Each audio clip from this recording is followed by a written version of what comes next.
I think I didn't do anything wrong, just made a joke at dinner about how sleeping with other men isn't really cheating if you're not in love with them. I didn't expect my husband to serve me divorce papers the next morning.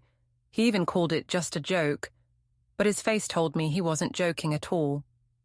Before we dive deeper into this story, I have one small request.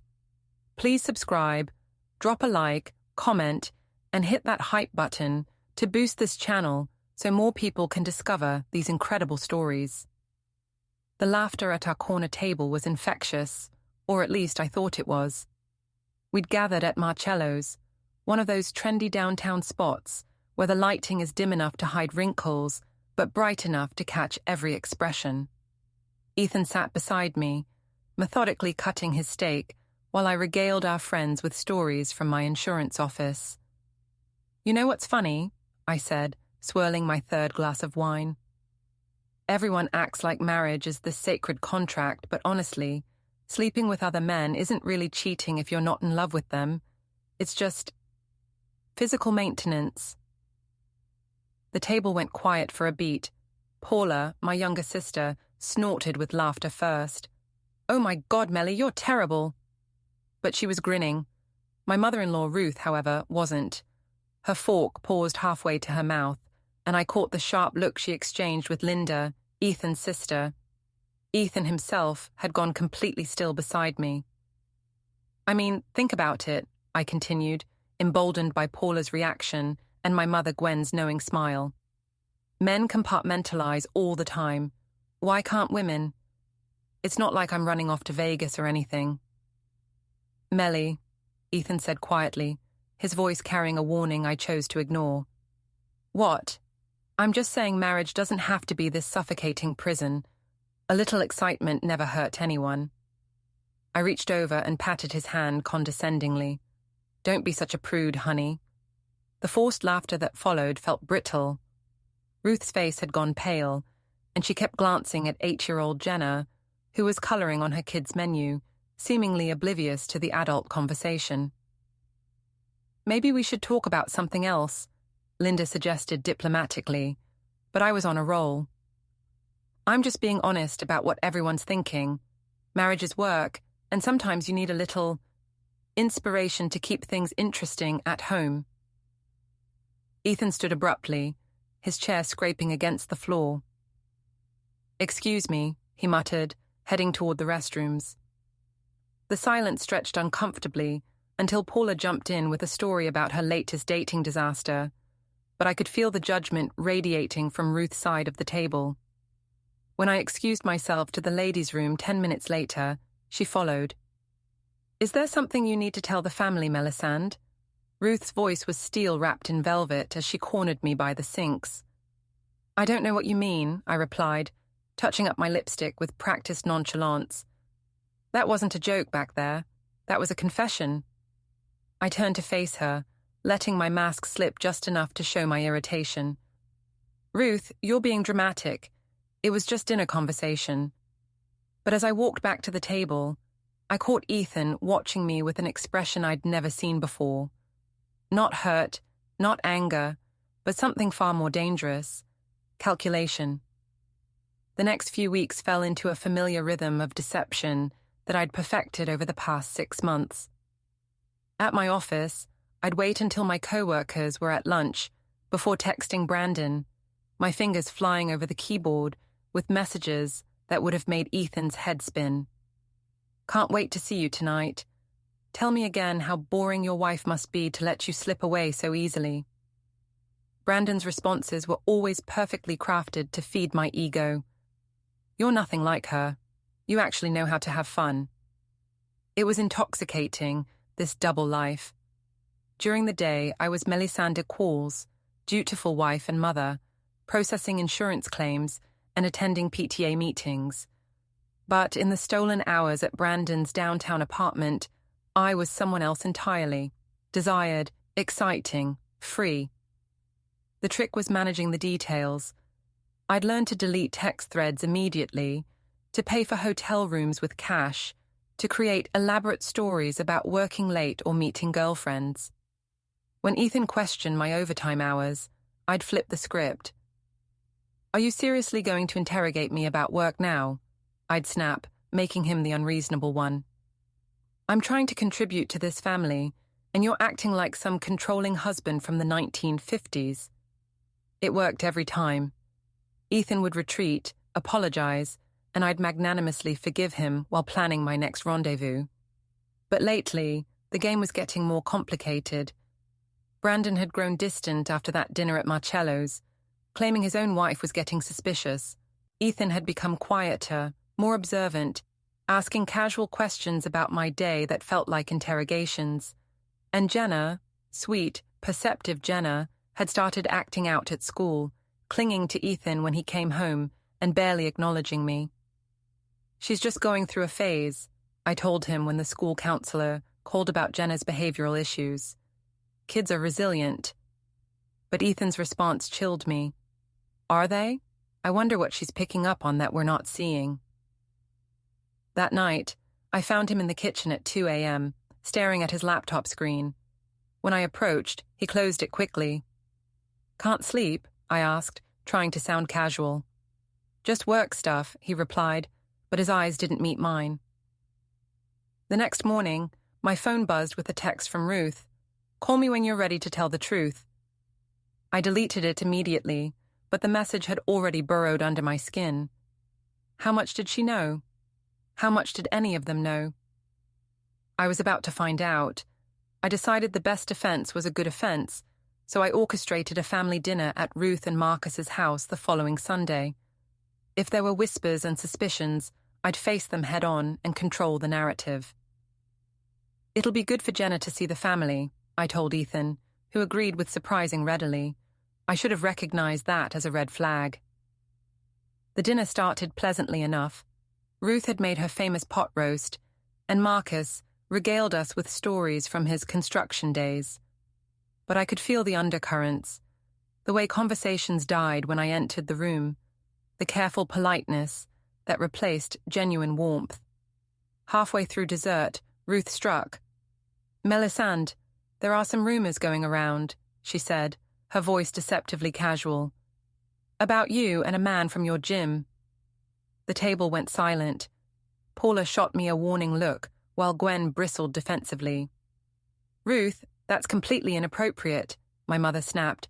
How dare you spread gossip about my daughter? It's not gossip if it's true, Ruth replied evenly, her eyes never leaving my face. I felt my phone buzz. Brandon, texting during family dinner like an idiot, but I ignored it. I have no idea what you're talking about, I said, letting hurt creep into my voice. Ethan, are you going to let your mother attack me like this? But Ethan was studying his plate, silent. All marriages have secrets, I continued, pivoting to my tried-and-true deflection strategy. Maybe if people spent less time gossiping and more time working on their own relationships. Don't you dare turn this around, Linda interrupted, surprising everyone. Jenna drew a picture at our house last week. She called it Mommy with her friend. Want to guess what it looked like? My blood ran cold, but I forced a laugh. Children have vivid imaginations. You're all reading way too much into... I've spoken to a lawyer, Ethan said quietly, finally looking up from his plate. The words hit the table like a bomb. Gwen gasped. Paula's fork clattered against her plate, and Jenna, sweet, innocent Jenna, started crying. I laughed, high and brittle. Oh, come on, you're being ridiculous. Over what? Some silly gossip. But even as I said it, I noticed Ethan's expression hadn't changed. There was no anger, no hurt, just cold, methodical resolve. Jenna, why don't you go play in the living room? Marcus suggested gently, and Linda quickly ushered our daughter away. This is insane, I said, looking around the table for support. You're all acting like I've committed some crime. I made a joke at dinner, and now everyone's lost their minds. It wasn't a joke, Ruth said simply, and we all know it. That night, I lay in bed alone, staring at the ceiling. Ethan never came home. The next morning, I found Ethan in the kitchen, fully dressed and drinking coffee like it was any other day. His overnight bag sat by the door.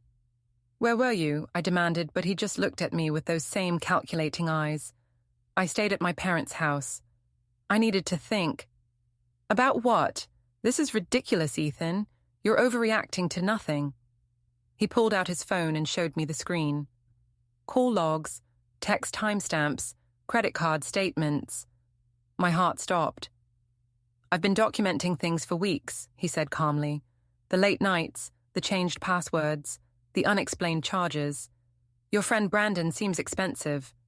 I felt the walls closing in, but I'd been playing this game too long to fold now. "You've been spying on me. That's psychotic, Ethan, and illegal." "Actually, monitoring shared accounts and family devices isn't illegal when you're married. I checked with my lawyer." His lawyer. He really had one. "You're being paranoid." I tried again. "Brandon is just a friend from the gym. We grab coffee sometimes. Is that a crime?" Ethan stood and picked up his bag. "I'll be staying at my parents' until this is resolved. Jenna can stay here with you for now, but I'll be picking her up for school and bringing her home afterward." "You can't just abandon your family," I called after him, but he was already walking out the door. Over the next week, I tried everything. I bought Jenna expensive toys and took her to her favorite restaurant, hoping she'd tell Ethan how much fun we were having. I called him constantly, alternating between apologies and accusations. I even showed up at his office, making a scene until security escorted me out. Nothing worked. He was like a stranger, polite but distant, methodical in his responses, immune to my usual manipulations. "He's punishing me for being happy," I told Paula over lunch. "This is emotional abuse." But even Paula seemed less convinced than usual. "Maybe you should just, I don't know, give him some space. Let things cool down." Space was the last thing I could afford, because every day that passed, every night Ethan spent away, was another piece of evidence in whatever case he was building against me. The formal papers arrived on a Thursday. Divorce petition, citing irreconcilable differences and adultery, with a thick packet of evidence attached. Photos, bank statements, phone records, even a timeline of my movements over the past 6 months. I stared at the documents, my hands shaking. How had he gathered all this? How long had he been planning? My phone rang. "Brandon." "We need to talk," he said without preamble. "My wife knows. She's threatening to call yours. Your husband, I mean." "This is over, Meli." The line went dead, and I realized I was completely alone. The mediation office was sterile and cold, all beige walls and fluorescent lighting. I sat across from Ethan at a conference table, our lawyers flanking us like generals preparing for war. Except Ethan looked calm, almost relieved, while I felt like I was drowning. His lawyer, a sharp-eyed woman named Catherine Mills, laid out the evidence methodically. Bank statements showing payments to hotels, phone records with deleted messages recovered, security footage from Brandon's apartment building showing my car in the parking garage, even testimony from Jenna's school counselor about her behavioral changes. "My client is seeking primary custody of the minor child," Mills stated, "as well as division of assets reflecting Mrs. Quarles' breach of marital contract and the financial impact of her infidelity." I tried to interrupt, to explain, to spin the narrative back in my favor. "This is all circumstantial. You can't prove—" "We can prove everything," Mills continued, sliding another document across the table, "including the $3,000 your client transferred to Mr. Yates's account last month." My stomach dropped. I'd forgotten about that. Brandon had claimed he needed help with rent, and I'd stupidly used our joint account. "That was a loan to a friend," I said weakly. "A friend you've been having an affair with for 6 months," Mills replied. "A friend whose apartment you've visited 47 times during work hours, according to your office building's parking records." My own lawyer, a tired-looking man I'd hired from a strip mall, shuffled his papers helplessly. I'd told him this would be simple, that Ethan was being unreasonable, and we just needed to negotiate a fair settlement. "Mrs. Quarles," the mediator said gently, Do you have any response to these allegations? I looked at Ethan, really looked at him, for the first time in months. The man I'd married was still there, but changed, harder, more focused, completely done with my games. Ethan, please, I said, abandoning all pretense. We can work this out. I made mistakes, but we have a daughter. We have a life together. He spoke for the first time since we'd sat down. We had a life together. You chose to throw it away for excitement. Now we're dealing with the consequences. I was neglected, I snapped, falling back on my mother's favorite excuse. You worked all the time, you never paid attention to me. I was lonely. I worked to support our family, he replied calmly. And when I came home, you were either gone or on your phone. When did you become lonely, Meli? Before or after you started cheating? The mediator cleared her throat. Based on the evidence presented, I'm recommending the court award primary custody to Mr. Quarles, with supervised visitation for Mrs. Quarles until she completes counselling. The marital assets will be divided 70-30 in favour of Mr. Quarles, accounting for the financial impact of the adultery. 70-30. Supervised visitation. The words hit me like physical blows.